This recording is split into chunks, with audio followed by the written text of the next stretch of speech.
살인이나 성폭행을 저지른 흉악범에 대해서 교도소 복역을 마친 뒤에도 최장 7년까지 사회화 격리시키는 보호 수용제가 입법 예고됐습니다. 그런데 재범을 사전에 막자는 이 제도는 10년 전에 인권 침해와 이중처벌 문제로 폐지됐던 것을 되살리는 것이어서 논란이 예상됩니다. 권준기 기자입니다. 초등생 성폭행 사건으로 징역 12년형을 선고받은 조두순의 남은 형기는 6년입니다.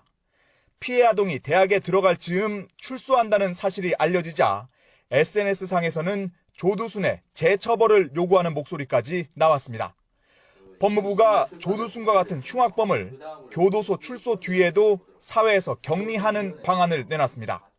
2번 이상 살인을 저지르거나 3번 이상 성폭행 또는 13살 미만 아동에게 성폭력을 저질렀을 경우 형 집행 이후 최대 7년 동안 보호 수용하겠다는 겁니다. 성범죄자를 사회에서 격리시켜야 한다는 의견이 90%에 달한다는 여론조사를 보호수용제 도입의 근거로 들었습니다.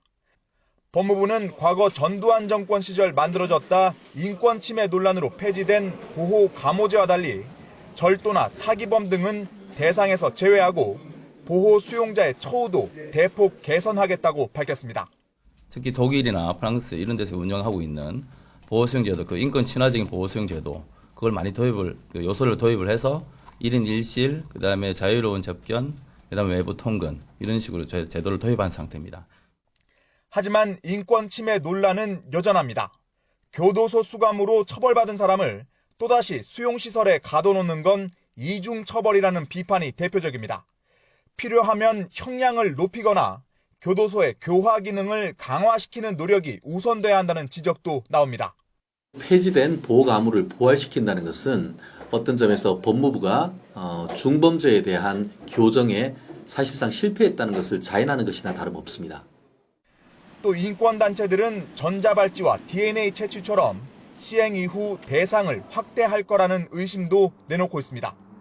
법무부는 다음 달 13일까지 의견 수렴을 거친 뒤 올해 안에 완성된 법안을 국회에 제출할 예정입니다.